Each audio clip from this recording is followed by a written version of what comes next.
시작. 일곱 집사를 택하여 세웁니다. 교회가 창립되어지고 진행되어지는 과정인데, 이제 초대교회의 모습은 이미 끝났고 이제 초대교회가 이렇게 그 다음 단계로 넘어가는 데 있어서 나타난 모습 중에 첫 번째가 바로 안수 집사를 세우는 거예요. 이게 오늘 1절부터 7절까지라서 내용은 절수는 짧은데 내용은 아주 꽉 차 있어요. 한번 보도록 하겠습니다. 1번. 성도가 많아져 그만큼 교회가 할 일도 늘어났습니다. 헬라파 유대인들 중 과부가 구제에 빠짐 때문에 원망이 생겼습니다. 그러니까 이게 과부가라는 말도 좀 이랬는데, 헬라파에 속한 과부들이 이 과부는 가난하니까 그러지 않아도 이제 로마의 식민지 가운데서도 또 가난하니까, 식민지는 어떻게 노동자들만 먹고 살잖아. 일해야 로마가 돈 주잖아. 그러니까 과부가 노동력이 얼마나 있겠어요. 그러니까 과부가 일해 갖고는 가족이 먹기가 어렵다 이 말이에요. 그러니까 그 과부들이 이제 어려운 걸 교회 내에서는 좀 여유 있는 사람들이 해서 먹는 것만큼은 나눠줄 수 있어야 되겠다, 굶진 않게 해주겠다는 정도의 뭐 이렇게 선물을 뭐 주고 그런 데서 빠지는 게 아니야. 먹고 사는 문제라 이 말입니다. 그래서 헬라파 과부들이 그 구제 일부러 빠뜨린 건 아니고 하다가 보니까 실수가 있었던 거예요.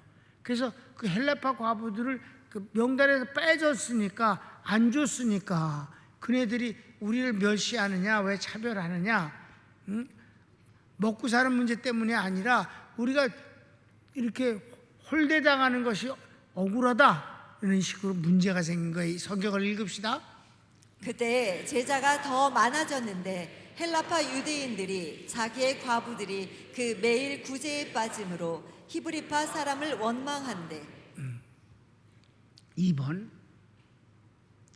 12사도가 성도들을 불러 모아 사도들은 기도와 말씀 전하는 것에 전무하고 재정이나 구제 등은 일꾼을 세워 맡기는 것이 좋겠다 합니다.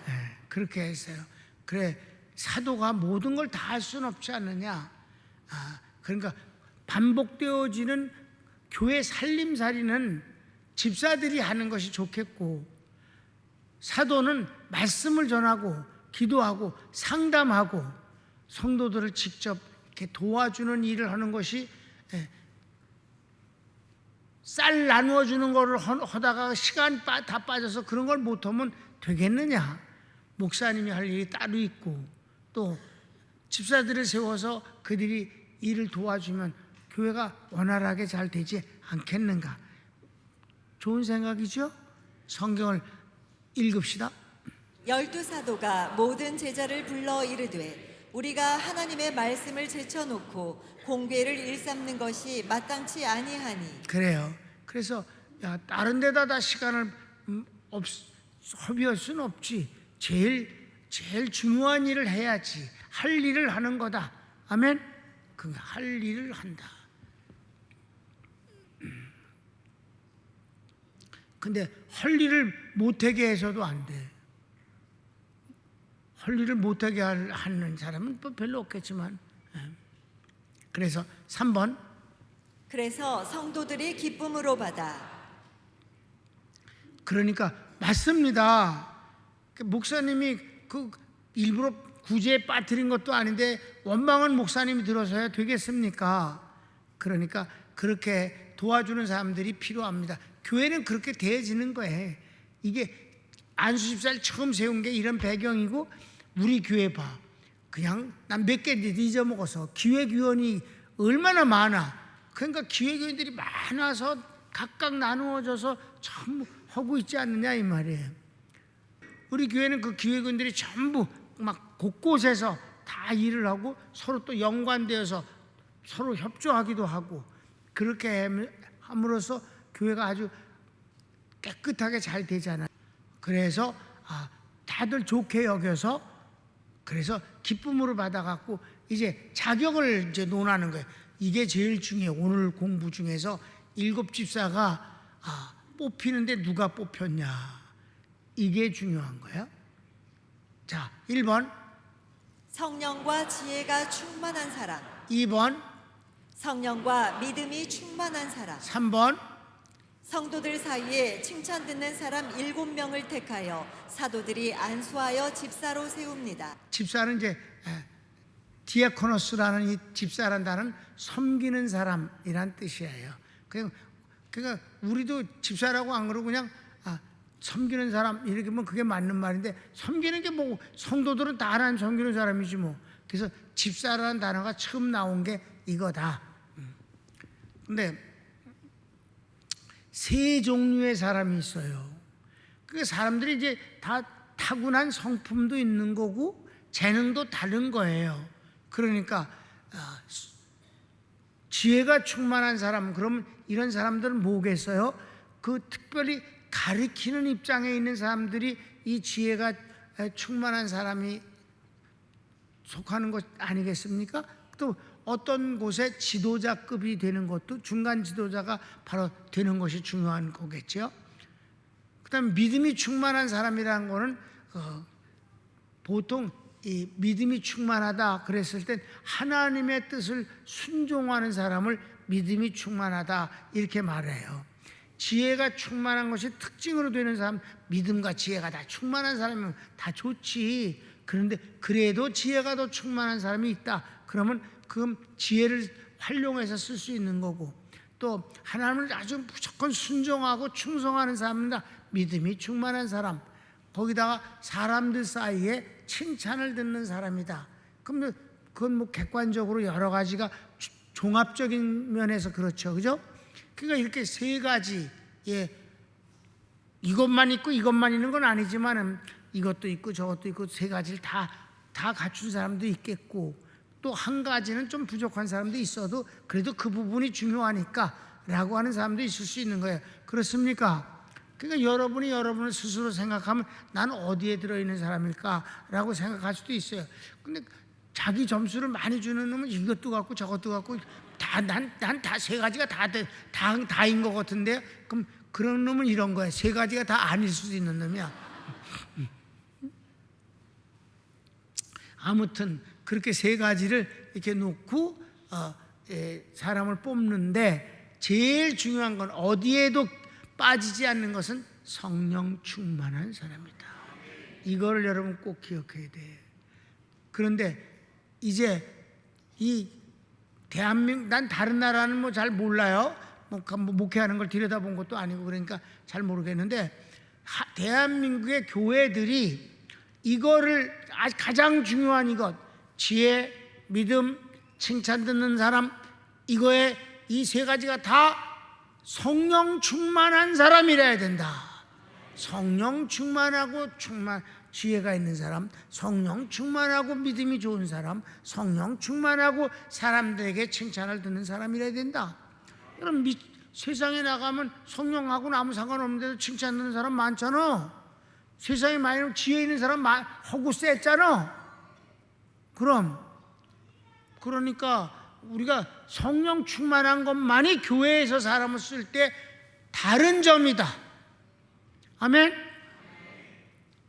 지혜나 믿음이나 칭찬 듣는 건 어디에 가든지 다 나름대로 다 있어.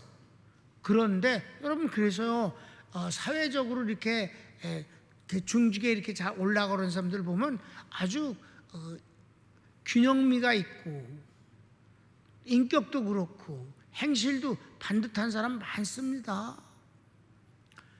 그래도 그거하고 기독교하고 상관없는 건 그들은 성령과 관계없는 사람이에요. 성령과 관계없이 일반은 정으로 칭찬하는 사람 얼마든지 있을 수 있어. 아멘?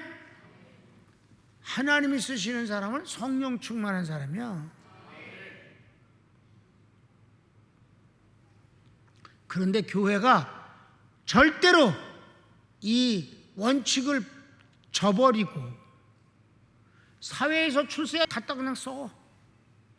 사회에서 돈 벌었으면 그다 중직에다 써. 그게 망하는 비결이었다. 아멘. 성령으로 충만해야 되는데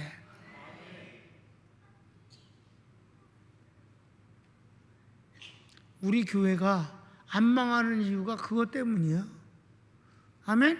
정체성에 대한 확립을 갖고 사는 게 중요하다. 지가 부족했으면 안 하면 되는 거야. 근데 높은 자리는 다 차지하려고 싫다는 놈이 없는 거야. 부족한데 부족하지만 목사님이 하라고 그러시니까 순종하는 마음으로 하고 싶었어.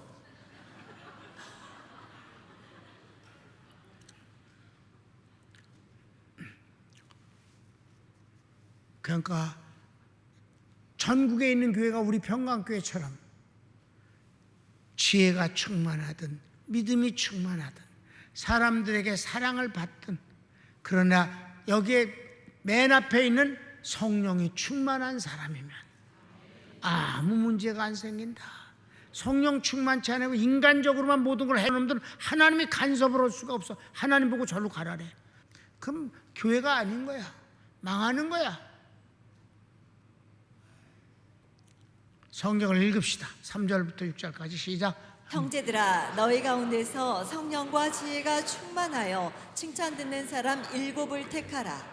우리가 이 일을 저희에게 맡기고 우리는 기도하는 것과 말씀 전하는 것을 전무하리라 하니, 온 무리가 이 말을 기뻐하여 믿음과 성령이 충만한 사람 스데반과 또 빌립과 브로고로와 니가노르와 디몬과 바메나와 유대교에 입교한 안디옥 사람 니골라를 택하여 사도들 앞에 세우니 사도들이 기도하고 그들에게 안수하니라. 교인들이 굉장히 많았어요. 내가 이걸 연구를 했다고. 그때 당시 이 예루살렘에 있는 초대교회가 몇 명이나 되었는가? 어마어마한 숫자였었어요. 10,000명 그 이상이었어요. 그때 당시 주민들의 숫자에 비하면 이 교회 규모는 어마어마한데 7명 뽑았다 이 말이에요. 100명에 하나 정도 뽑는 것도 안 될 만큼 소중한 사람들이 뽑힌 거예요. 이해되셨습니까? 그래서 마지막 4번, 하나님 말씀이 더욱 왕성하여 제자의 수가 많아지고 특히 많은 제사장들도 예수 그리스도의 복음에 복종합니다. 최고의 경지를 향해서 달려갑니다. 막 달려가요. 이때가 예루살렘 교회가 최고로 좋을 때예요. 그런데 다음 장부터 보면은 스데반이 나옵니다. 스데반이 순교를 당합니다. 그러면서 예루살렘 교회는 갑자기 폭탄 맞은 교회처럼 없어져 갑니다. 그러니까 지금 이때가 7 집사를 세웠을 때고 막 왕성하고 부흥되고 막 이럴 때가 예루살렘 교회 최정기인 거를 아시길 바랍니다. 그 세월이 얼마 됐다고? 몇 년 안 됐다. 아주 짧은 기간 동안이었다. 50년 동안 있었던 게 아니라 이 말이에요. 여러분 33년에 예수님이 돌아가셨어요. 그리고 그 해에 성령 오셨어요. 이해됐습니까? 62년에 바울이 순교했어요. 그 이전에 이미 예루살렘에는 교인들이 없어졌었어요. 그러니까 아주 힘든 세월을 오랫동안 살았어요. 바울이 목회 생활하면서 끊임없이 갔다가 막 먹을 걸 갖다 전해주고 도와주고 그러면서 아주 진짜 힘든 세월을 세운 게 참 오래 살았어요. 그러다 60년 되던 싸그리 다 없어져 버리고 말았어요. 그러니까 20몇 년 사이에 예루살렘 안에는, 아니 유대 안에는 기독교가 사라진 거지. 그러니까 이 앞부분에 왕성한 이때가 제일 행복하고 막 굉장히 좋았을 때가 이때인 것을 아시기 바랍니다. 지금 우리가 6장을 공부하는데 6장 후반부에 스데반이 나오고 7장에서 설교하고 돌을 두드러맞아 죽습니다. 많은 사람들이 도망을 갑니다. 도망을 가서 사마리아에 가서 빌립이 전도하잖아요. 11장을 보면 이미 안디옥에 이방인 교회가 세워졌습니다. 도망간 사람들이 세운 겁니다. 그러니까 아주 빨리빨리 이 사도행전의 그 역사는 굉장히 바쁘게 진행된다는 사실을 알게 되는 거예요. 우리가 그래도 평안하게 이렇게 신앙생활 하고 있는 거 축복이에요. 여러분, 우리 바로 위에 선조들이 어떻게 했어요? 일제시대 때 너무 힘들게 신앙생활 하지 않았습니까? 그래도 그 뒤 이승만 대통령이라는 사람이, 하나님을 경외하는 사람이 기독교를 통해서 하나님을 섬기면서 하나님 축복을 받는 나라를 세우겠다고 그래갖고 세워진 이 나라가 오늘날까지 이렇게 평안하고 행복한 겁니다. 손을 모읍시다.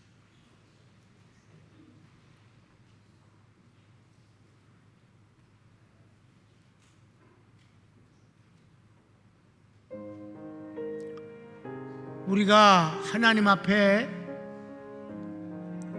하나님은 안 변하시는 분입니다. 내가 가능하면 하나님 앞에서 내 모습도 안 변했으면 좋지 않겠습니까? 신실함으로, 믿음으로 변하지 맙시다. 오늘 여러 가지 면에서 내가 정체성 얘기를 했습니다. 나는 누구인가? 나는 하나님의 구원받은 하나님의 자녀이다. 이 땅에서도 하나님 편에서 마귀를 상대로 해서 싸워 이길 용사다. 최소한 배신만큼은 하지 않는다. 다시 주여 한번 부르고 기도합시다. 주여,